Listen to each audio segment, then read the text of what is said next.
Olá, pessoal. Estamos aqui mais uma vez. Mais uma vez não, é o primeiro de 2024, né?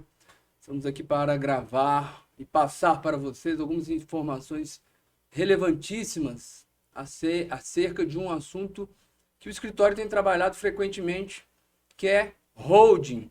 Holding patrimonial, holding familiar. E para isso, eu estou aqui com o meu querido amigo e sócio, Leonardo Bueno, especialista em direito tributário, que nós teremos esse papo descontraído, mas ao mesmo tempo muito sério, porque a matéria é muito séria, né? E aí, Leonardo, tudo bem com você? Bom dia, muito animado com o nosso primeiro episódio de 2024. Temos grandes coisas para realizar esse ano. Sem dúvida alguma, a reforma tributária foi aprovada no final do ano. Vai movimentar as coisas e, mais especialmente, os assuntos relacionados à holding. A holding já havia ganhando uma relevância nos últimos tempos e agora mais do que nunca as pessoas devem considerar essa estrutura societária como uma ferramenta para organizar os seus negócios. Mas antes disso, vamos lá com calma. Explique para nós o que é uma holding, de forma geral. Vamos lá. A holding surgiu como uma empresa de participação. Era uma empresa que tinha como único objetivo participar societariamente de ter cotas ou ações de outras empresas.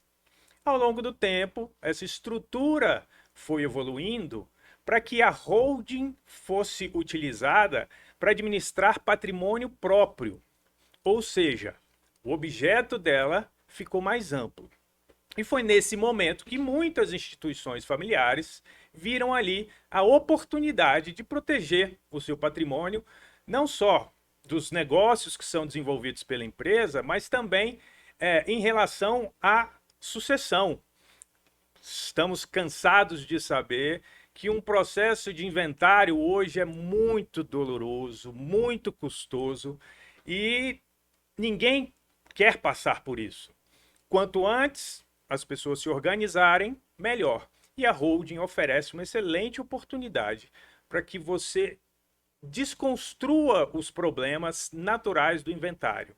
É possível fazer uma sucessão muito mais simplificada, muito mais ágil e muito mais barata para a família.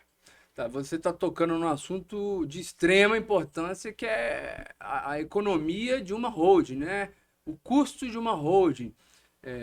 Eu não sei se você consegue fazer a partir de agora uma comparação do que é ou qual é o custo de uma holding e qual será o custo de uma holding com a nova reforma tributária. Você consegue aí nos dar um panorama de uma análise bem superficial, se for possível, a respeito de uma comparação? Vamos lá. A reforma tributária, ela vai ter um impacto muito importante, especialmente para as famílias que recorreram à holding para melhorar ou facilitar a sucessão. Por quê? Hoje, quando uma pessoa morre, os bens dela são transferidos por meio de um processo de inventário e há incidência de um imposto chamado ITCMD, Imposto sobre Transmissão, Causa Mortes ou Doação. Qual é a grande alteração que a reforma tributária trouxe em relação a isso? Permitiu que as alíquotas desse imposto fossem progressivas, o que não acontece atualmente. Vou pegar o exemplo do Distrito Federal. A gente tem uma alíquota fixa, média, de 4% de ITCMD. A reforma tributária vai permitir que essa alíquota seja aumentada a depender do valor do patrimônio, a depender do valor das cotas de cada membro da família nessa empresa, e isso gerou um pânico geral. As pessoas têm tentado se organizar agora por meio de uma holding para evitar que essa nova carga tributária chegue até elas. Como a holding oferece um benefício nessa parte do ITCMD? Na holding, nós temos ali os membros da família como sócios. Vamos pegar uma família onde temos dois pais com 3 filhos. São 5 sócios, onde cada um tem uma participação igualitária nessa empresa. Naturalmente, o contrato social dessa empresa pode definir que os pais serão os administradores da empresa e terão usufruto de todo o patrimônio em nome da empresa enquanto estiverem vivos. A partir dali, os bens pessoais, os bens da família, são transferidos para essa empresa.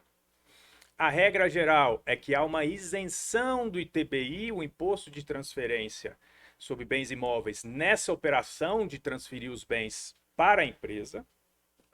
E quando um dos sócios falece, o que há é apenas uma redistribuição de cotas. O patrimônio continua no mesmo lugar, continua sendo da empresa e, por isso, não há que se falar em imposto de transmissão sobre causa-mortes. Esse é um dos grandes benefícios para quem pensa em utilizar a holding como um instrumento de organização do patrimônio familiar. Eu queria saber de você se você sabe a respeito de algumas. Você está me falando que é uma forma de planejamento sucessório, né? Sucessório tributário. Se você sabe se há algum entendimento dos órgãos, principalmente do CARF, que é um órgão administrativo, a respeito dessa matéria. Se ele entende de forma tranquila ou se muitas vezes ele busca uma má-fé por parte de quem está fazendo um planejamento como esse, por exemplo. Bom, nessa parte relacionada à holding, que é utilizada para administração de patrimônio familiar e que visa a sucessão, não há regra absoluta. Sem dúvida alguma, o judiciário vai intervir e desconstituir a empresa sempre que houver a sinalização de que ela foi utilizada para cometer fraude contra um herdeiro, por exemplo. Então, se a família pretende reunir o patrimônio dentro de uma empresa para excluir um herdeiro legítimo do quinhão, o judiciário tem poder e já interviu para dizer que aquela operação é fraudulenta e ela deve ser desconsiderada por completo. Agora, tem uma outra finalidade da holding, que é o planejamento tributário. Lembrando, no Brasil, e assim como na maioria dos países espalhados por aí, uma operação ela não pode ter uma finalidade exclusivamente fiscal. Quero dizer, toda vez que você realizar uma operação visando apenas a redução do pagamento de impostos, essa operação é considerada nula pelas autoridades fiscais. Então você precisa de uma motivação além do benefício tributário. E a holding, para organizar patrimônio familiar, traz essa narrativa. Tenho uma família, quero planejar a minha sucessão e, naturalmente, eu vou obter alguns ganhos tributários que vêm com essa decisão. Digo isso porque, se o fisco entender que o único objetivo dessa holding é obter benefício tributário, a operação, mais uma vez, será desconstituída. E o CARF tem muitas decisões nesse sentido, em que uma holding foi criada para transferir um patrimônio e no dia seguinte esse patrimônio foi vendido para obter um ganho financeiro. Sim. Então, mais uma vez, a holding é um instrumento societário muito importante, mas exige que os participantes, os sócios, tenham alguns cuidados para que não caia na armadilha que vai gerar uma autuação fiscal lá na frente, ou que pode gerar a desconstituição da empresa e a invalidade de atos jurídicos de compra e venda de bens, por exemplo. E eu acredito que você está fazendo um importante alerta, né? Porque não é só um mundo colorido, né? Para holding, existem alguns detalhes que são importantíssimos e eu acredito seja fundamental que as pessoas que estejam nos ouvindo contrate um especialista nessa matéria, né? Porque assim Tem muito aventureiro no mercado e pode dar errado uma operação feita por quem não sabe fazer, né? Isso aí. A holding, ao contrário do que as pessoas têm vendido por aí, não é um produto de prateleira. É um instrumento personalizado que deve ser ajustado para as características de cada instituição familiar. Cada organização tem a sua própria particularidade e isso tem que ser levado em consideração no momento de elaboração do contrato social, do acordo de acionistas e de outros atos jurídicos que são indispensáveis para a holding.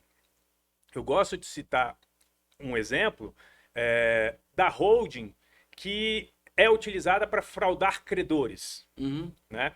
Então, a pessoa física, ela se comprometeu com uma dívida, ela é avalista de um determinado financiamento, ela está inadimplente com esse financiamento, surge ali uma cobrança judicial ou extrajudicial e para tentar proteger o seu patrimônio, cria holding, transfere os bens lá para dentro e mais uma vez estamos diante de uma fraude que o judiciário certamente vai intervir.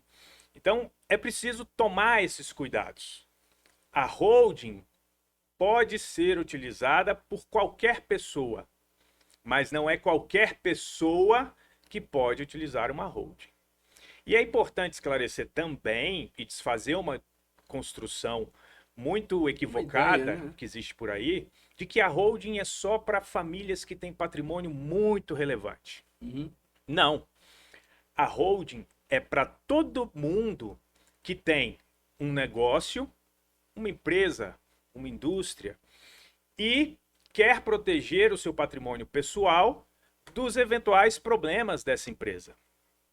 Vou citar o exemplo de uma empresa possuir uma dívida trabalhista. É muito possível que a Justiça do Trabalho, no caso da inadimplência dessa empresa com a obrigação, vá ao patrimônio pessoal do empresário para tentar satisfazer a obrigação. E é nesse momento que a holding protege esse patrimônio. Ela deixa muito claro que são duas entidades jurídicas separadas, onde uma administra patrimônio pessoal e a outra desenvolve as atividades naturais do empresário. É mais uma oportunidade que a holding oferece, desde que, é claro, você a utilize com sabedoria, que você consulte as pessoas certas, porque não é para qualquer um. Você poderia comentar de uma forma ampla também a respeito das diferenças de holding? Tem holding familiar, holding patrimonial, existe alguma diferença entre elas? E principalmente se há uma diferença com relação à blindagem patrimonial, o que se chama de blindagem patrimonial, se é holding, como é que funciona isso aí? Muito importante você trazer essa expressão blindagem, porque ela deve ser evitada de toda forma. A holding não serve para blindar patrimônio, porque a blindagem pressupõe que você está sendo demandado, está sendo cobrado, que você tem uma dívida e não quer honrar com essa obrigação. Então a holding não serve para blindagem. Ao contrário, o judiciário já desconstituiu várias empresas onde percebeu que o único objetivo dela era fraudar obrigações junto com o credor. Mas no final do dia, a gente tem a holding como uma empresa societária única. A gente tem a possibilidade de ter uma holding pura, cujo único objetivo dela é administrar o patrimônio. E a gente tem a possibilidade de ter uma holding mista, onde ela, além de administrar este patrimônio pessoal, desenvolve outras atividades. Pode nos dar algum exemplo? Claro. Concreto. Vamos pegar aqui uma unidade familiar que tem alguns imóveis, né, em seu nome. Então ela pega esses imóveis, transfere para o patrimônio da holding e essa empresa inclui no seu objeto social a construção, compra e venda de imóveis. Então a gente tem dois objetos distintos. E eu usei esse exemplo intencionalmente porque A isenção do ITBI na transferência dos bens para o patrimônio da holding está prevista no Código Tributário Nacional. Isso tem suporte numa imunidade constitucional, mas ambos têm uma única ressalva. A isenção ou a imunidade do ITBI não se aplica caso a receita predominante dessa empresa seja compra, venda e aluguel de imóveis. O que eu acho muito oportuno, Sim. porque do contrário, imobiliárias poderiam usufruir dessa estrutura Sim. simplesmente para fugir do pagamento de impostos. Sim. Isso não quer dizer que você não pode ter um imóvel próprio transferido para a holding e que ele seja alugado. Mais uma vez, a gente precisa construir o caso a caso para, se for questionado pelas autoridades fiscais, informar e comprovar que a empresa não foi constituída para compra, venda e aluguel de bens. Sim. Isso é uma consequência da administração do patrimônio pessoal. E pelo Brasil, a gente tem alguns procedimentos distintos, né? Em alguns municípios, eles exigem o pagamento do ITBI em qualquer momento, ainda que seja o caso de isenção, e o contribuinte tem que ir ao judiciário para reaver o direito à isenção. Em alguns lugares, os cartórios, na hora de fazer alteração na matrícula do imóvel, exige da mesma forma o pagamento do imposto, e mais uma vez é necessário uma ação judicial para que o juiz proteja o seu direito à isenção.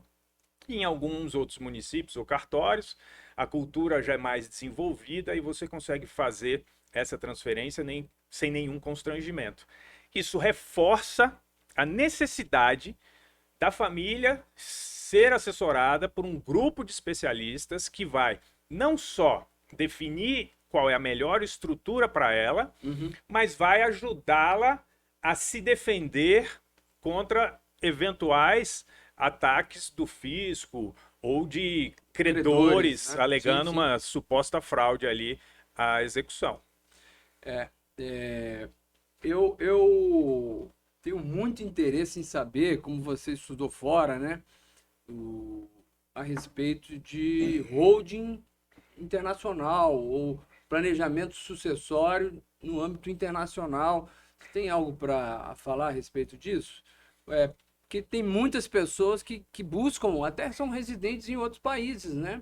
Eu acho que algumas pessoas podem estar nos ouvindo e nos vendo e vão ficar muito interessados numa abordagem um pouco mais, não tão doméstica, mas internacional, né? Numa relação Brasil e o outro país, não sei, Holanda, Estados Unidos.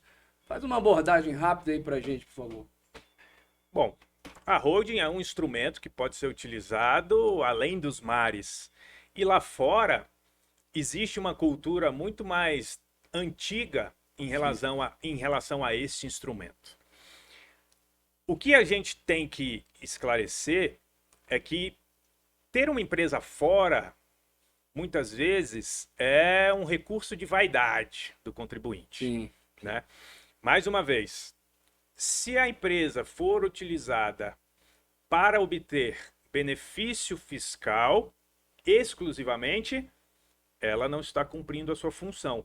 E a gente vê muitas pessoas querendo abrir holdings em Bahamas, Ilha da Madeira, em paraísos fiscais, para pagar menos imposto.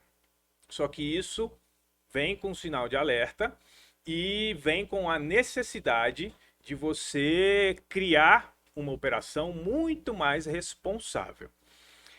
O que eu gosto de dizer, e toda vez que me deparo com uma consulta relacionada à holding e à constituição de empresas do exterior, é perguntar: qual é o seu interesse? Qual é a sua relação ou a sua conexão com aquele país? Sim. Se você me disser que nunca foi, que não tem interesse em ir, que não tem negócios naquele país, não tem família naquele país, não vou recomendar a utilização daquela estrutura, porque vai reforçar a ideia de que ela foi utilizada para obter benefícios fiscais ou para blindar algum patrimônio de um credor.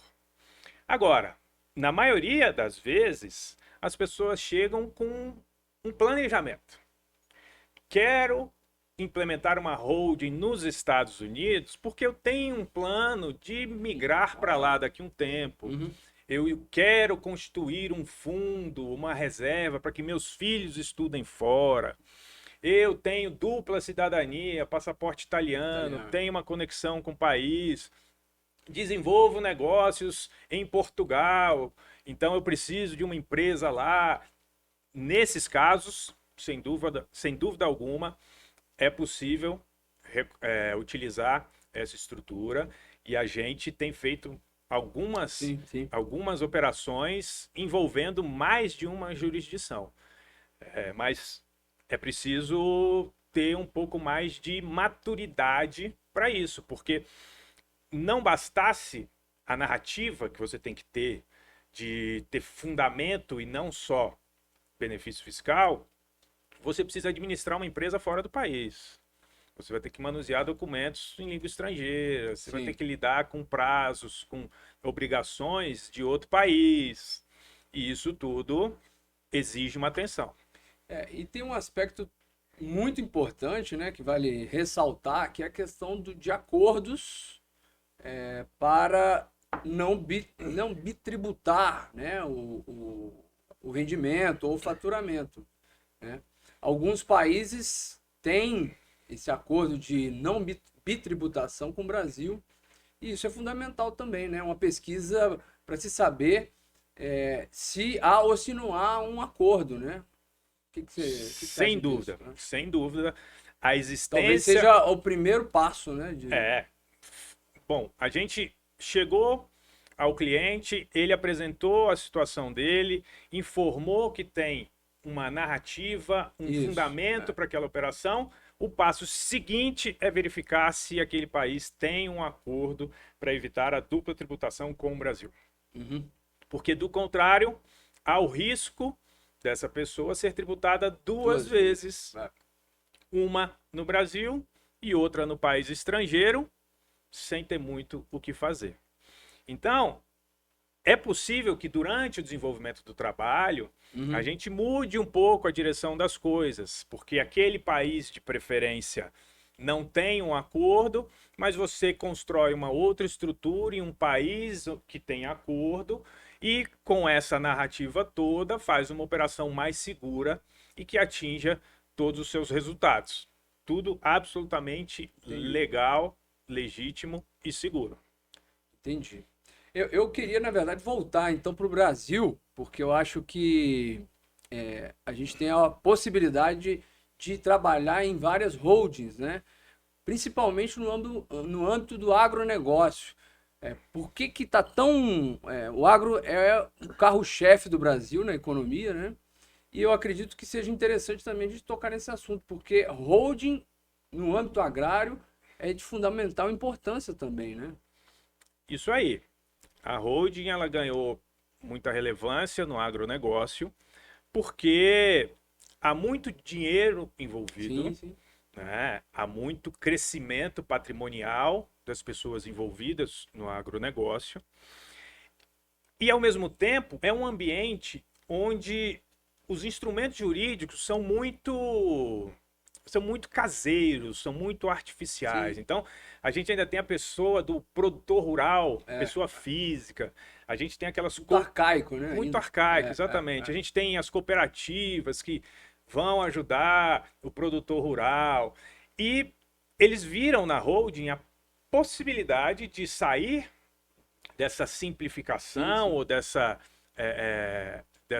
fragilidade da pessoa física desenvolvendo negócios para reunir o seu patrimônio dentro da holding, proteger o seu patrimônio em relação aos negócios desenvolvidos na atividade rural e também para ter mais corpo para obter recursos, obter financiamentos, obter acesso a linhas de crédito. Quando você tem seu patrimônio reunido dentro de uma empresa e está tudo muito organizado, as portas se abrem e a gente sabe que o agronegócio hoje não vive sem investimento. Eu, quando estava vindo para cá para fazer essa gravação contigo, eu escutei uma notícia que é fundamental, assim, fundamental. É de extrema relevância e orgulho para o país, que hoje o Brasil alimenta 1 bilhão de pessoas, então, no mundo. Então, eu acredito que, de fato, é interessantíssimo o uso desse instrumento jurídico no âmbito do agronegócio brasileiro. Até para fomentar mais ainda e desenvolver mais ainda, né? É de suma importância isso. Isso aí, o agronegócio hoje carrega o país, É, é um dos poucos setores superavitário, pois. e isso também justifica essa organização e essa busca em torno da holding, né? Você tinha ali um produtor rural que muitas vezes cresceu naquele ambiente, sem acesso a muitas informações, e de repente constrói um patrimônio relevante, ele precisa proteger isso, ele precisa garantir que os seus filhos Sim. e as pessoas importantes vão participar, vão acessar, e dali surgiu um campo muito interessante para trabalhar as holdings. Isso. E eu acho que é fundamental também a gente ter a percepção de que não é um trabalho banal, é um trabalho que exige realmente uma qualificação para se fazer isso. Tem alguns elementos necessários, documentos, assim, de uma forma geral, o que você poderia colocar para a gente já ir caminhando para o final da nossa conversa? Vamos lá. Sem dúvida alguma, é um trabalho muito personalizado. A gente gosta de dizer no escritório, é um trabalho de alfaiate. Isso. A gente vai criar uma empresa que se ajuste perfeitamente à realidade daquela instituição familiar. Então, um dos documentos mais importantes que a gente julga na constituição dessa empresa é a certidão negativa ou certidão positiva de distribuição de ações cíveis, trabalhistas e tributárias. Por quê? A partir do momento em que houver a cobrança de uma dívida e que houver a possibilidade da pessoa física responder por essa obrigação, a holding já deixa de ser interessante. Porque, falamos antes, que isso indica uma fraude ao credor, uma fraude à execução, e o judiciário deve intervir para desconstituir essa empresa. E a gente precisa também investir muita energia na entrevista com as pessoas que vão participar dessa empresa. A gente precisa descobrir as decisões ou os planejamentos de curto, médio e longo prazo. Vou trazer o exemplo de uma consulta que nós fizemos recentemente. Uma senhora no Rio de Janeiro, ela tem um patrimônio relevante, todo constituído em imóveis, e não tem liquidez, ela não tem dinheiro.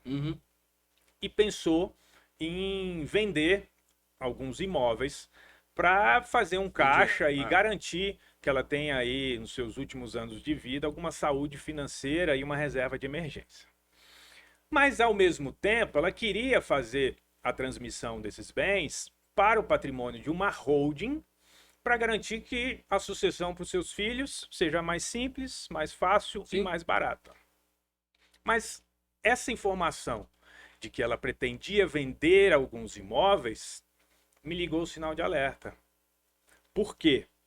Se eu transfiro esses imóveis com uma isenção de TBI para dentro da empresa e logo depois a empresa vende os imóveis, claramente estou diante de uma operação artificial que fraudou, uma simulação que fraudou o dever de pagar tributo. Então, não avançamos naquele momento até que ela decidisse realmente se queria ou não vender esses imóveis. Então, esses cuidados que são importantes. E só um especialista, só quem lida com isso diariamente, tem condições de auxiliar a esclarecer.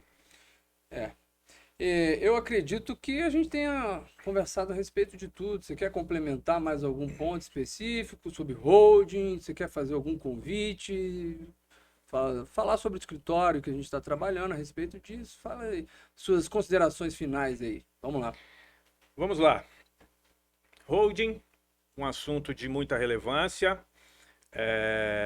A reforma tributária tem incentivado uma correria das pessoas a se organizarem, a procurarem por esse instrumento societário, mas fico alerta para que vocês consultem um especialista.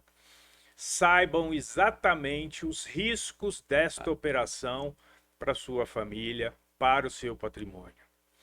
Nós, do Machado Leite Bueno Advogados, estamos atuando nesse segmento há pelo menos 10 anos. Para nós isso nunca foi modinha. A minha experiência no assunto foi adquirida há mais de 15 anos, quando fui advogado de um grande escritório aqui no país. E seguramente nós temos total possibilidade e capacidade de auxiliá-los, de instruí-los nesse assunto. Muito bem. Eu queria agradecer a oportunidade, foi um papo muito legal, um papo, acho que pesado, né, para um dia de hoje, mas necessário, sem dúvida alguma. Isso, espero ter esclarecido algumas dúvidas da nossa audiência. Sim. Estamos à disposição, nosso escritório de portas abertas para recebê-los. Vai ser um prazer. Muito bom. Um abraço, pessoal. Até a próxima.